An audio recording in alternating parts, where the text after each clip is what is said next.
Hi everyone, so today's video is going to be a Q&A because today is the Fostered series' birthday. So if you didn't know, I've been writing a series of books under the Fostered series for a while. If you caught one of my most recent uploads, it was me reading a chapter from my novel called Feeding Habits.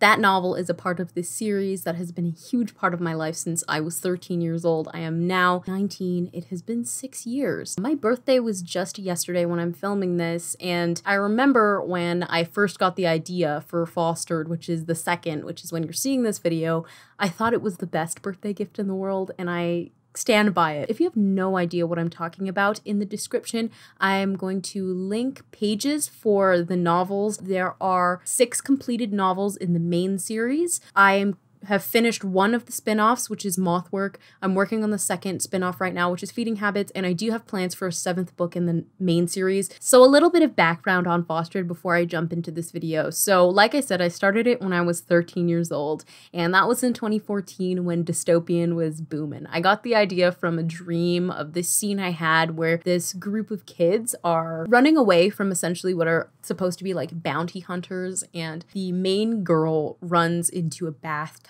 and hides in the bathtub, and Fostered bloomed from that. That's the scene in the climax. I am not publishing these books. I already have a video on why I'm not publishing my novels, which will be linked in the description. Fostered has been a major part of my life. Obviously, it started as young adult dystopian, but as I've gotten older and I've developed as a writer, it has also changed with my tastes. So now it's more of an adult literary fiction kind of a series. The spin-off is not really fully literary, and that's kind of a trend I've learned with Fostered, that there's literally no such thing as definition. So the first question is, who is your favorite character and when did you develop the idea for this series? So I'm going to start with the second half of that question first, and that's when did you develop the idea for this series? So I had gotten the idea when I was 12. I had just started grade 8 and I had gotten a dream, like I told you about the bathtub. At the same time, I had gotten another idea for a novel that was like a zombie novel, but it was kind of like bee zombies. It was really cool. And I was weighing whether or not I wanted to write the bee novel or I wanted to write what would become Fostered. I was really leaning toward the bee novel, but I think I had gotten opinions from my sister and my best friend Ashley at the time, and they were like, yeah, you should totally write the other one, which would have been Fostered. We don't care about the zombie one. They didn't say that, but so one day on October 2nd of 2014, I sat down. It was like 8:46 p.m. or something. I sat down, I'm 13, and I wrote the opening of Fostered, and I didn't like it at all. I hated it. I really despised it, but I showed it to my sister Sarah, and she was obsessed with this little character named Harrison. And if you are familiar with Moth Work, Harrison is like a main character in Moth Work, and he's also a main character in Feeding Habits. And she was obsessed with Harrison. She loved him. She thought, you know, he was the best ever. And so essentially she was like, you need to continue this because I need more Harrison content. And that is the only reason why I continued Fostered, because I really was not feeling the project. So I owe so much to Sarah for encouraging me because I wasn't feeling it. And now I have so many books, so many projects. I've written hundreds of thousands of words, over 1 million words, I think, of Fostered, and I wouldn't change it. So who's your favorite character? For a long time, it was Harrison. I feel bad saying that in the past tense. Harrison was my all-time fave for a very long time, but my favorite character right now and forever probably will be Lonan. We are very, unfortunately, I think similar in a lot of ways. I see him as more of a friend and somebody who has impacted my real life, which is true. I won't go into it, but it's true. And I'm so happy to see people are also showing him some love because he needs that love. On the Feeding Habits chapter that I posted. He started out as a real asshole. He was the villain in book 2, and he made his, of course I love him because I love these redemption arcs. He made his anti-hero redemption arc and then full-on hero redemption arc, and he's still not really like a hero archetype. I don't really write morally correct characters ever. So he has his problems, but I love him to death. He is sensitive. He is brooding, he is moody, but he's really caring, he's loving, and he's actually really sentimental. So how have you stayed motivated / inspired to write the series this long? My practical answer is that I've switched up the series as I've aged, so I haven't made myself write just young adult dystopian for the last 6 years, and I haven't made myself just write in one character's head. So I was getting a little bit burnt out writing in Reeve's head, so I switched to writing Moth Work when I was not feeling too hot. Then I'm writing a different point of view in Moth Work. I'm not constraining myself, is essentially what I'm saying. So I dropped plot threads when they were exhausting me. I dropped characters,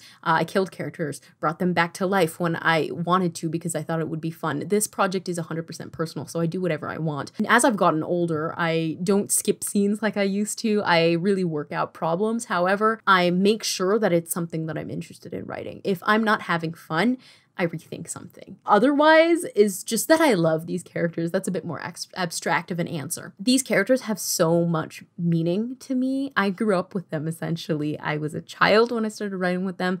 Now I'm an adult, and these characters are family to me. And so there is nothing else in the world that motivates me more than that I love them and that I treat them like my family and that they deserve to have their stories told because they are my family. There's another similar question. How did you keep the series going on for so many books? So the books are not actually very linked. So the first 3 books, they are very linear. So book 1 feeds into book 2, feeds into book 3.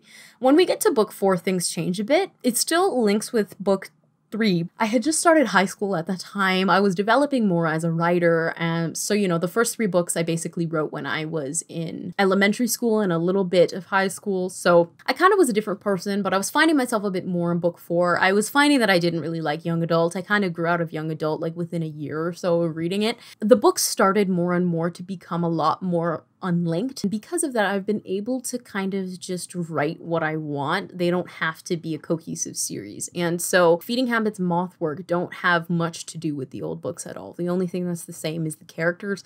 Obviously, it's no longer dystopian. It's all contemporary. We don't have any of this like government stuff anymore. It's all contemporary. So that's really how I kept the series going on. As I aged, things sort of started to change and I allowed those changes to come. I decided the series was not worth letting go because I thought I had to let it go because I'd written 3 books.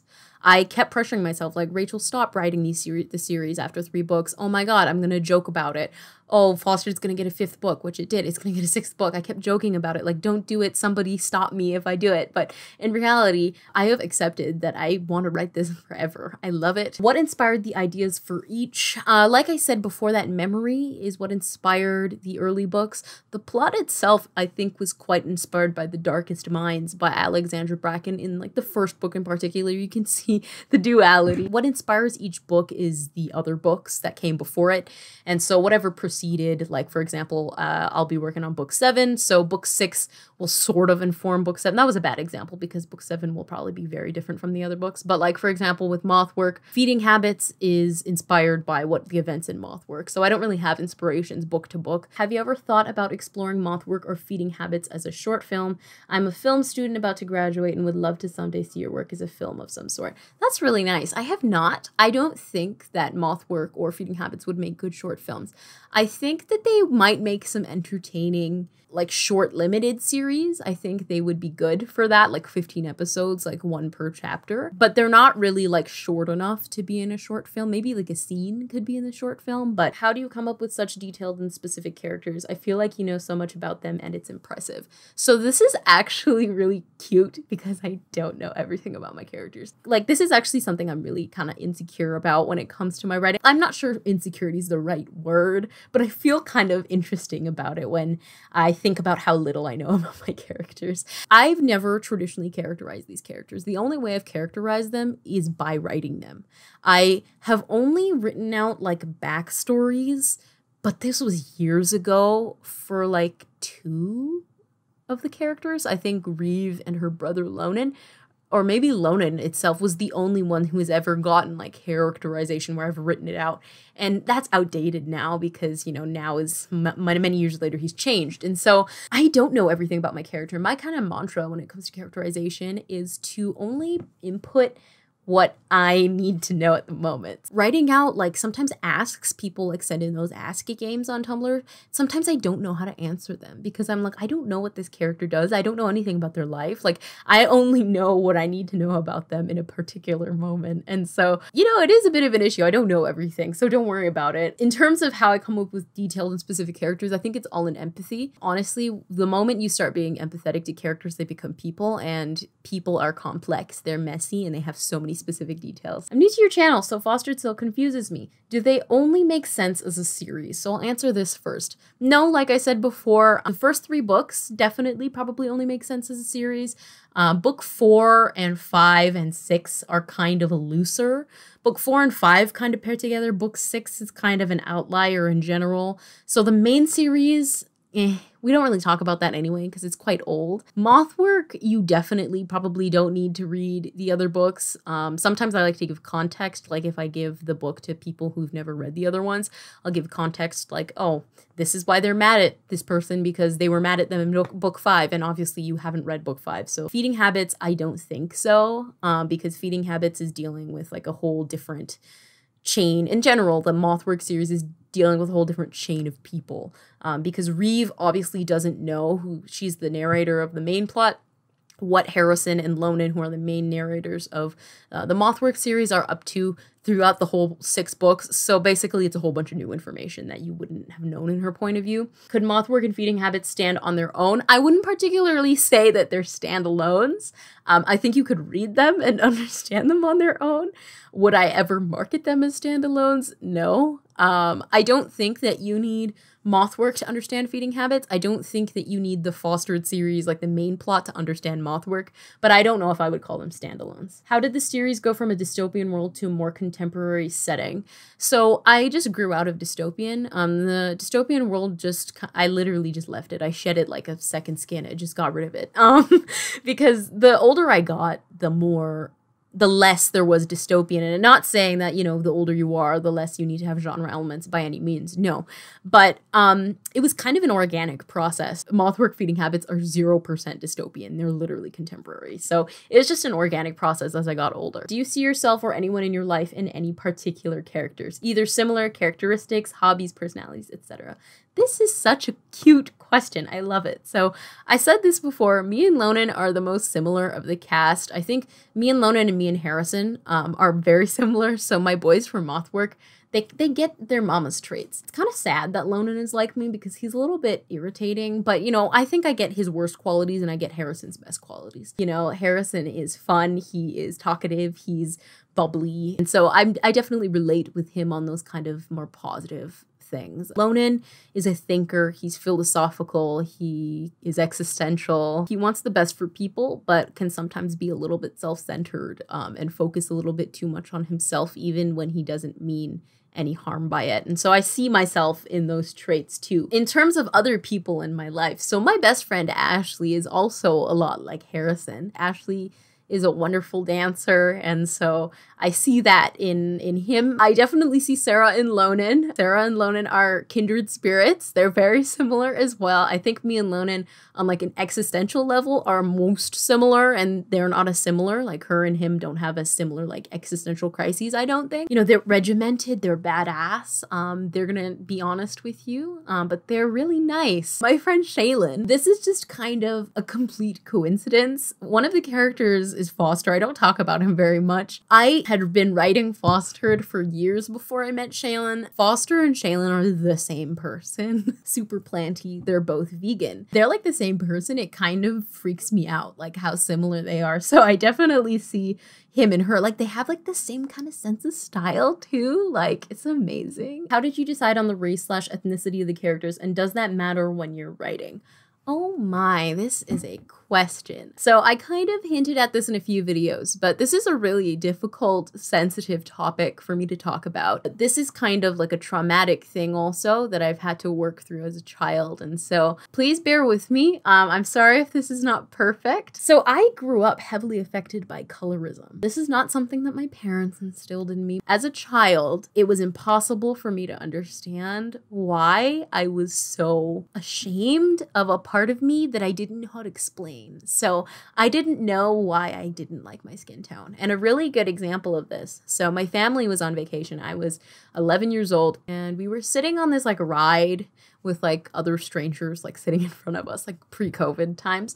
My mom overhears this lady talking about her son. I believe she was a Black woman. She was talking about her son and how she's so sad because her son doesn't like his skin tone. And so I have two brothers and I have a sister, and I think all of us to an extent were affected, the children who were born in Canada. My mom was talking to the other mom on this ride, and they were like, it's really sad, their skin tone's beautiful, and you know, they'd never taught us those things. And she was like, yeah, I tell my son all the time, no honey, your skin tone's amazing. And back then I didn't understand, like, why don't I like this part of me? And, you know, now I can give myself answers. If I could talk to myself, it's like, it is not your fault that the world thinks everything is white. It is not your fault that you don't see yourself in the media. You still have not seen yourself in the media. It is not your fault that all the advertisements are white, so you think that nail polish looks tacky on you or horrible on you, but great on a white person. That's not your fault. I was way too young to understand the gravity of that. Obviously, I knew what racism was when I was that age. I don't think any person of color cannot know about that to an extent. At least I grew up in a very diverse area. Literally, there are very few white people here. I was so surrounded by diversity as a child. I don't think people understand how entrenched and systemic colorism is. So my mom didn't teach me colorism. My dad didn't teach me colorism. My family, none of my cousins, nothing. Nobody taught me colorism. There are these insidious ways that infiltrate a pliable brain. And you have to understand how hard it was as a kid to not see representation. That leaked into my writing, and it has been something that's been really sensitive for me to talk about because it's not easy. An ex-friend of mine said that was racist of me, that I had never written very many people of color, and I didn't know how to explain. I love myself. I love myself, guys. I had a professor who tried to say that I didn't love myself because I was critiquing her white feminism. And this was a gender studies class. I've had people, white people, who I know say these things to me. You know, I don't know them anymore for obvious reasons. It hurts because I don't think people understand how ingrained these things are. It's not like I chose to hate my skin tone. That's not what it was. I love my skin tone now. But it took me until about probably high school to accept that, and particularly until I moved to university last year to a primarily white area, that I understood what I had and why it was special. And I'm not saying that that's right or whatever. You have to understand how difficult it is to go from everybody is a person of color to everybody is white. I was a child when I started fostered, and something that really bothers me to this day is that the cast lacks a lot of ethnic diversity. And I'm not the kind of person who's gonna go back and like change the races of the characters. It's been many years just kind of to have the diversity. I don't think that would be justice. But what's happened is my characters, especially in this series, they all started out as white. The book is very white, I will say that. So there's 4 people in the main cast: Harrison, Reeve, Lonan, Foster. They're all white. Lonan and Reeve are related. Harrison and Foster are just friends. So despite that, they're very white. And it's always bothered me that that's a thing. And I've always tried to add diversity, but I think it is, you know, a larger conversation with own voices and diversity in young adult publishing. This is why I think we need to move away from black and white thinking. And it's not that I think diversity is bad. I think diversity is necessary, as my story previously just said. Because if I was a child with diversity, would I have been able to understand that my skin tone is beautiful? Would I have been able to understand the intricacies of what it's like to be a person like me? I struggled to put the diversity that I knew I needed into the book because, you know, it doesn't happen just to white people. When you're living in a white society, despite where I grew up not being white at all, media is very white. The way the school system is white. Everything is white. Every system in this country is white. And so that led to white defaulting. And so I struggled with that a lot in the beginning. It's something that bothers me and that I try to combat now. I'm not going to say it's easy. It's really hard to go 18 years of your life not accepting yourself and only accept yourself, basically, you know. 18 years later. Now I'm 19, so it's been about a year of me fully embracing everything about me. It's not easy for people of color, and to try to rewire their brains when we've been taught things by a system we had no choice in learning from. And so I'm sorry if that was imperfect, but a big question that I can't really answer because there's not really a set way. I'm still learning that. Yeah, those are just some thoughts. That was a big question. Can you make another video on how to make a book cover? You gotta ask me about like a little more specific. What exactly do you want to learn? Do you want to learn Photoshop? What about a book cover video do you want? I will make it for you. You just gotta let me know. But for now, I will link a blog post on how to make a book cover that I made. It's like 12,000 Tumblr notes. I made it a few years ago and people are really irritated at me that it's really long, but I'm sorry. Like, I don't usually click on read more links, so I didn't put one and like, whatever, sorry. Next question, how many characters are in Fostered? Is the cast bigger than just Lonan, Reeve, and Harrison? And what are their astrological signs? So, like I said, the 4 people, Lonan, Reeve, Harrison, Foster. Poor Foster's been kind of kicked to the curb. I'm sorry. In terms of astrological signs, Lonan is Sagittarius, Harrison is Scorpio, Reeve is an Aries, and Foster's a Virgo. Do you have any all-time favorite Fostered scenes to write or to read back? Ooh, this is a good question. Book 3 is my favorite book of all of the Fostered books, even like between Moth Work and Feeding Habits. Like, book 3 is my favorite, and I reread that thing so much. There's a couple of scenes, but there's particularly a part, I think it's like chapter 17-ish to like 23. The best part of Fostered is like right there. That's the magnum opus of Fostered right there. And basically what happens in those chapters is we find out that Lonan is Reeve's half-brother. And like I was saying, Lonan was the antagonist of Fostered. So he was trying to kill Reeve for like a book and a half. They realize they're related now and they're like, damn it. And it's basically a really sensitive moment because he obviously at this time has been bonding with her, not realizing, you know, that that's his sister. And so that part of the book has this beautiful kind of alliance that forms between them that was forming throughout the earlier books. Lonan was still the antagonist until this moment, but you can see this shift, and he's not perfect after that. He's not a golden boy after that. But it's a wonderful kind of moment where you see these two siblings interact and their closeness starts to form. And so there's this scene where Harrison and Foster, who are like Reeve's brothers, they're very close with her, they're very protective of her, show up. They're at like this hotel. It's like the hotel part of book 3. I always had to have hotel scenes. If not, it was not a Fostered novel. So every single book has had a hotel scene, even including like Moth Work. Now I need a hotel scene in Feeding Habits. If not, it's not a Fostered book, but it's a hotel scene.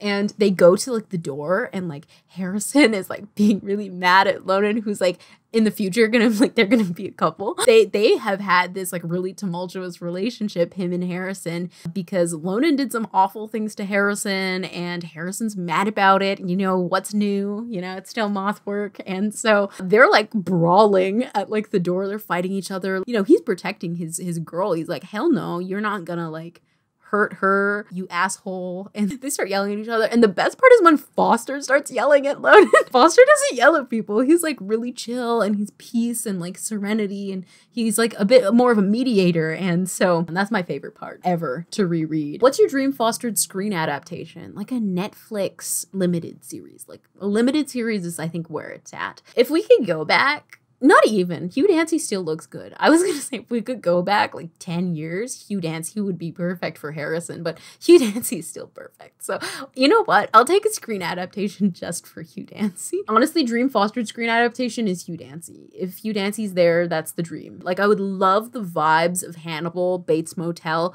Like those are my favorite shows. Also, I would take a Pretty Little Liars style show. If Fostered could turn into a Pretty Little Liars, which it totally could. It has all of the tea. I would love that. Like I love Pretty Little Liars. It's great and very, very good. People think it's bad. I think it's so good. It's really entertaining. So that's the dream screen adaptation for sure. Actually, you know, Alice Bajani from Baby on Netflix is like a perfect Reeve. She plays Ludovica really good in Baby, and Ludovica and Reeve kind of have a similar personality. She would like be kick-ass as Reeve. Congrats on the anniversary. Thank you. For the Q&A, how has narrating Feeding Habits affected how you see the book? It's